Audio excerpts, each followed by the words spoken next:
journal. Hélène Assabi.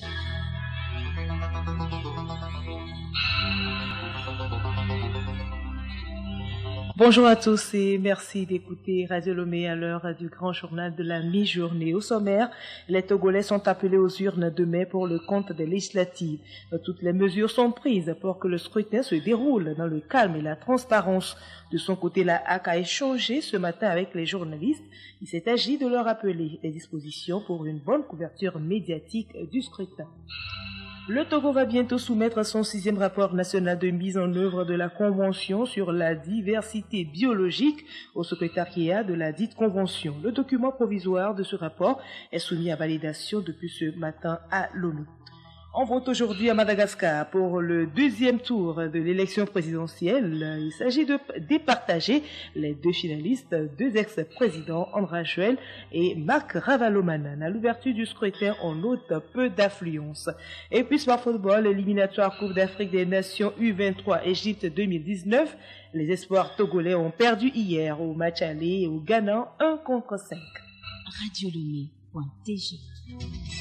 Mesdames et messieurs, une fois encore, bonjour. Le chef de l'État, Faure Ousmane Sindé, était hier à Zinder, au Niger, pour la célébration de la fête de l'indépendance de ce pays.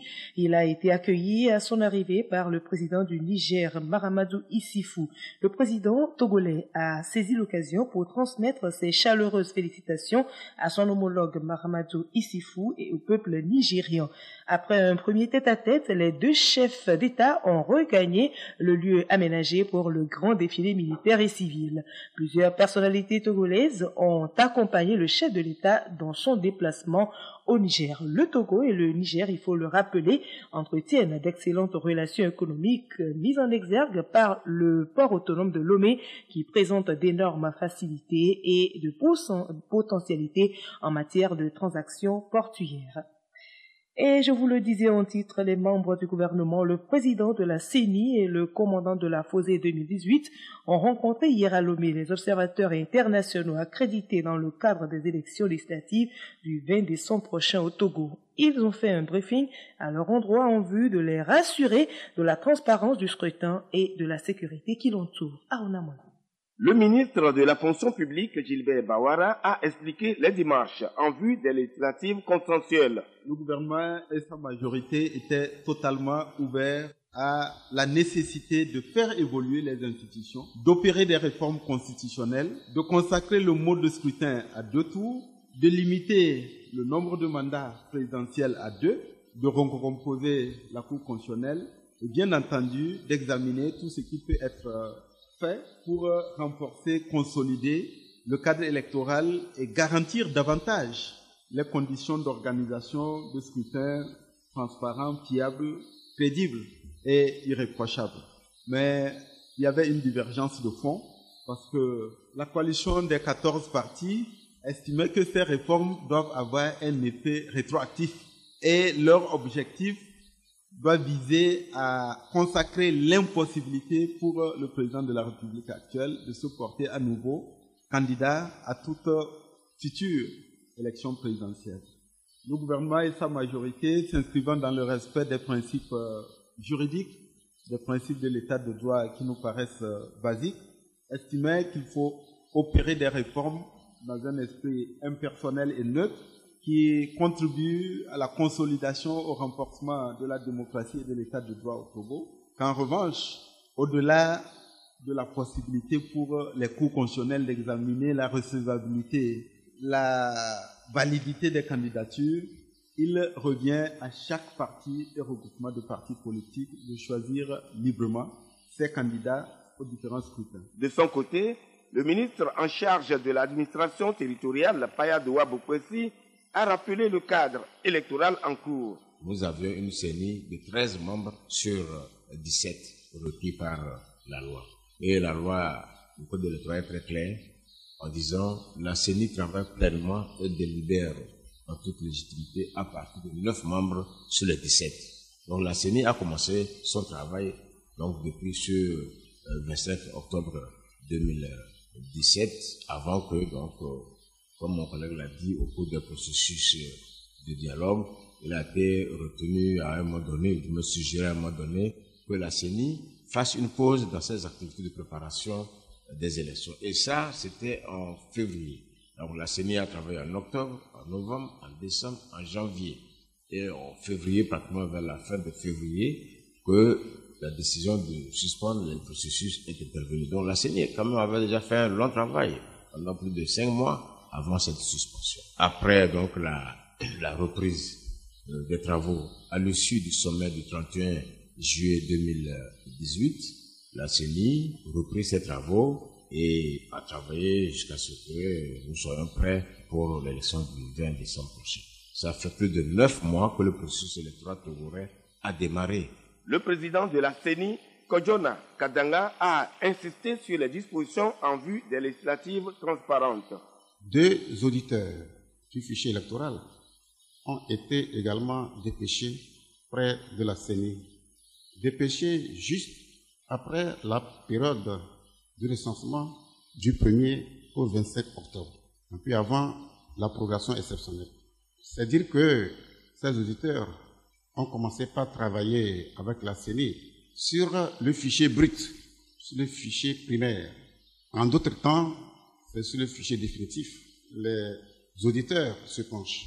Mais déjà, au niveau du fichier brut, ils étaient avec nous et ils ont travaillé avec nous de bout en bout jusqu'au 13 décembre 2018 où nous avons eu le fichier définitif. Le système sécuritaire mis en place pour ces législatives a été relevé par le commissaire Teko Koudouovo, commandant de la FOSE 2018. Soyez rassurés que vous êtes en sécurité sur notre territoire. Mis à part le plan de sécurité, de façon générale, nous avons au sein de la force un point focal qui est chargé de la sécurité des observateurs. L'état-major de la force a été activé. Nous avons plusieurs cellules qui animent cet état-major. Nous voulons assurer efficacement la couverture sécuritaire de ce processus. Ça doit passer par une couverture sécuritaire digne, faite avec professionnalisme. Le chef de mission des observateurs nationaux et internationaux, le général Salou Djibo, a précisé l'objet de la mission qui les attend. La campagne électorale se passe très bien, c'est que nous avons vu, parce qu'il faut parler de ce qu'on voit, il ne faut pas parler de ce que les gens et les autres sont en train de dire. Pour le moment, nous n'avons pas rencontré donc des difficultés. Ça se passe très bien, personne n'est empêché de faire sa campagne. Donc nous attendons le jour J pour pouvoir écouter, observer et également rendre compte à nos chefs qui nous ont envoyés ici. Il faut que nos observateurs aussi soient sincères dans leur observation, il faut qu'ils soient objectifs pour pouvoir honorer leur propre personnalité, parce qu'on ne t'envoie pas à une mission internationale pour venir aller mentir et créer des problèmes après pour les pays. Toujours pour le bon déroulement du scrutin, la Haute Autorité de l'Audiovisuel de la Communication HAC a échangé avec les journalistes des médias publics et privés, ainsi qu'avec les correspondants et les envoyés spéciaux de la presse étrangère ce mercredi à son siège à Lomé. Il s'agit de faire le point de la couverture médiatique et rappeler les dispositions pour la couverture du scrutin de demain. Nous retrouvons Aruna Mola. Après la période de la campagne qui a pris fin mardi à minuit, une nouvelle phase s'ouvre, celle du scrutin. Pour les médias, la phase du silence a immédiatement commencé.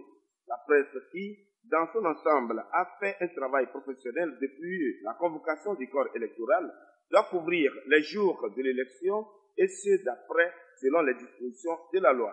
Telou Pitalzani, président de la HAC. 1. Il est interdit de diffuser ou de publier tout message de propagande politique pour quelque parti ou liste de candidats indépendants dans les médias, qu'ils soient écrits, audiovisuels ou en ligne. 2. Il est formellement interdit de faire la campagne médiatique le jour du vote, en diffusant ou en faisant diffuser, en publiant ou en faisant publier par tout moyen de communication, audiovisuel, écrit ou en ligne, tout message ayant le caractère de propagande électorale pour un parti politique ou une liste de candidats indépendants en lice. 3. Avant la fermeture du dernier bureau de vote, sur l'ensemble du territoire national, aucun résultat partiel ou définitif ne peut être communiqué au public par voie de presse. 4. Et enfin, après la fermeture du dernier bureau de vote, et ce jusqu'à la proclamation définitive des résultats par la Cour constitutionnelle, les médias publics, privés et la presse étrangère ne peuvent publier ou diffuser que les résultats donnés par la CENI et ses démembrements. Ils doivent à chaque fois préciser leur caractère partiel et provisoire. La HAC a félicité les médias pour la bonne gestion de la période d'avant et pendant la campagne et les exhorte à continuer de jouer leur rôle pour les élections apaisées. Badji Bassa Babaka, rapporteur. La préoccupation de la HAC était surtout de convier l'ensemble de la presse à continuer de jouer son rôle en appelant les différents protagonistes au dialogue, à l'apaisement, à l'union, à la réconciliation nationale, pour que nous puissions avoir des élections législatives libres, transparentes et apaisées. Nous espérons que ce rôle a été joué par la presse, puisque nous n'avons été saisis d'aucun incident en particulier, et nous souhaitons que cette prise de conscience et de responsabilité se poursuive jusqu'à ce que nous puissions avoir les résultats de ces élections. Toujours dans le cadre de ces élections, le ministre de la Sécurité et de la Protection civile rappelle certaines mesures prises sur toute l'étendue du territoire national pour assurer le bon déroulement du vote. Entre autres mesures, les débits de boissons, restaurants et autres lieux de réjouissance seront fermés au public le jour du scrutin de 6h à 18h. La circulation interurbaine sera interdite pendant le scrutin à tous les véhicules affectés au transport public et privé, à l'exception des véhicules utilitaires, des services de santé et de secours d'urgence, de ceux des forces de défense et de sécurité, des véhicules des personnels diplomatiques et consulaires, des organisations internationales, des membres de la Commission électorale nationale indépendante CENI et de ses démembrements, ainsi que des observateurs et journalistes dûment accrédités pour ces élections. Le ministre de la Sécurité et de la Protection civile compte sur la bonne compréhension et le civisme de tous pour l'application des présentes dispositions. Le corps électoral est donc convoqué demain 20 décembre pour les élections législatives, mais hier déjà les forces de défense et de sécurité ont donné le ton en votant par anticipation en respect du code électoral en son article 117. L'opération s'est déroulée dans le calme et sans incident. Écoutez Radio Lomé sur le web sur le www.radiolomé.tg. Parlons environnement à présent, conservation et utilisation durable de la biodiversité au Togo. Le pays se dote d'un rapport national de mise en œuvre de la Convention sur la diversité biologique 6e du genre. Le document provisoire de ce rapport national, qui sera soumis au secrétariat de la Convention avant la fin de cette année, fait l'objet de validation des acteurs multisectoriels depuis ce matin à Lomé. Amara Moussa. Il s'agit pour ces acteurs de parcourir le document élaboré par un consultant après un long processus de collecte et de traitement des données sur la mise en œuvre de la Convention des Nations Unies sur la diversité biologique au Togo en vue de son amélioration. Capitaine Moussa Samarou, ingénieur des eaux et forêts. D'abord, il a fallu consulter les différents acteurs concernés par la question, la diversité biologique, pour recueillir les différentes informations et données que chaque acteur au niveau étatique et voire même au niveau des ONG effectue en termes d'efforts de conservation de la diversité biologique. Donc, il sera question d'examiner les différentes parties proposées par le consultant sur la base des informations qu'il a recueillies auprès des acteurs et voir si ces informations sont alignées avec les exigences au niveau international et voir s'il y a des compléments d'informations que les acteurs détiennent pour améliorer ce document. L'élaboration des rapports nationaux est une exigence du secrétariat de la Convention sur la diversité biologique. Dr Adjonou Kossi, consultant et auteur du 6e rapport, nous dit en quoi il diffère des précédents. Pour ce 6e rapport, la première différence, c'est en matière de structure. La structure de ce rapport n'a rien en commun avec les rapports précédents qu'on avait élaborés. Les informations qui sont demandées aujourd'hui sont carrément différentes qui étaient demandées dans les rapports précédents. Et ensuite, le mécanisme de suivi de l'évolution, de l'application des dispositions et des mesures mises en œuvre pour la protection et la conservation de la diversité biologique aujourd'hui, le mécanisme mis en place vous oblige à fournir des informations de sorte que, au niveau mondial, les gens arrivent à évaluer quel est l'effort réalisé par chaque pays, par chaque partie prenante et au niveau mondial, qu'est-ce qui se fait. Le directeur de cabinet du ministère de l'Environnement et des Ressources forestières, Paul Kodjo-Koudadje, a insisté sur les efforts du gouvernement togolais en matière de conservation et d'utilisation rationnelle de la diversité biologique afin d'inviter les participants à contribuer à l'amélioration du document. Merci à vous, Amara Moussa. La BIDC, la Banque d'investissement et de développement de la CEDEAO, a tenu hier à Lomé la 60e réunion de son conseil d'administration. L'institution financière a adopté différents rapports d'activité de l'année qui s'achève et approuvé 3 projets pour la Côte d'Ivoire et le Bénin. Bachir Ifo, président de la BIDC.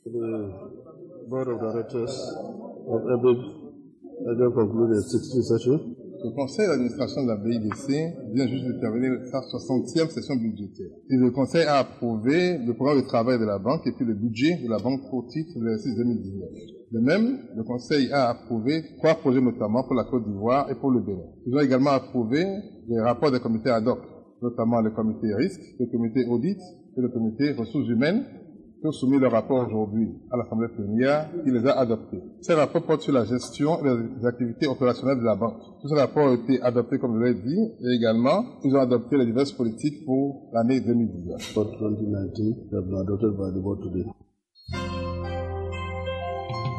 Le journal Hélène Assabi.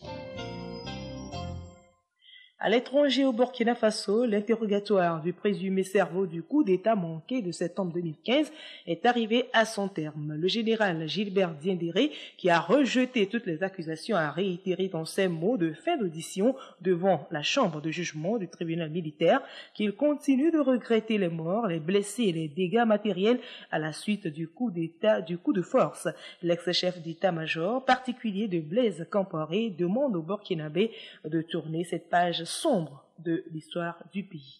En Côte d'Ivoire, le RACI fait reparler de lui. Le RACI est le principal mouvement de soutien à Guillaume Soro. Depuis plusieurs semaines, ses membres se mettent en ordre de marche pour 2020 et appellent le président de l'Assemblée nationale à se présenter à la présidentielle. L'intéressé reste pour l'heure silencieux, mais force est de constater que ses relations se dégradent avec le parti présidentiel. Et puis à Madagascar, un peu moins de 10 millions d'électeurs sont appelés aux urnes pour le second tour de la présidentielle. Il s'agit de départager les 2 finalistes, 2 ex-présidents, André Joël et Marc Ravalomanen. Et à l'ouverture du scrutin, les électeurs ne se pressaient pas dans les bureaux de vote. Les premiers résultats sont attendus après le 25 décembre.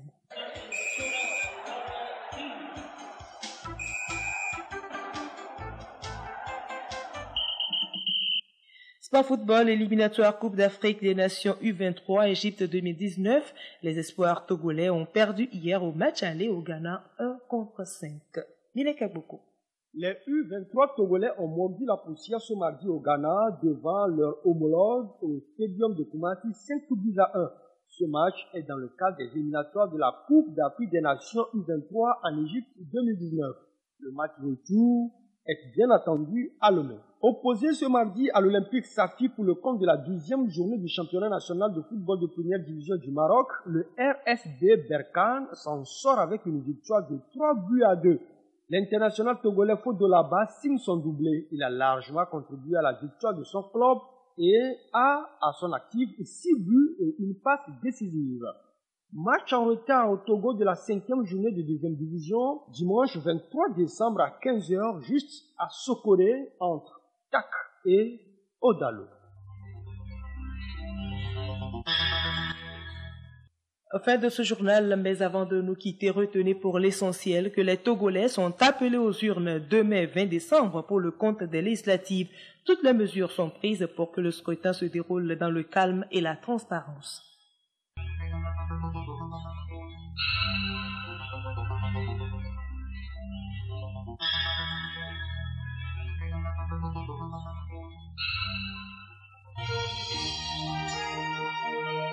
Radio Lomé, boîte postale 434, email radiolomé@radiolomé.tg. radiolomé.tg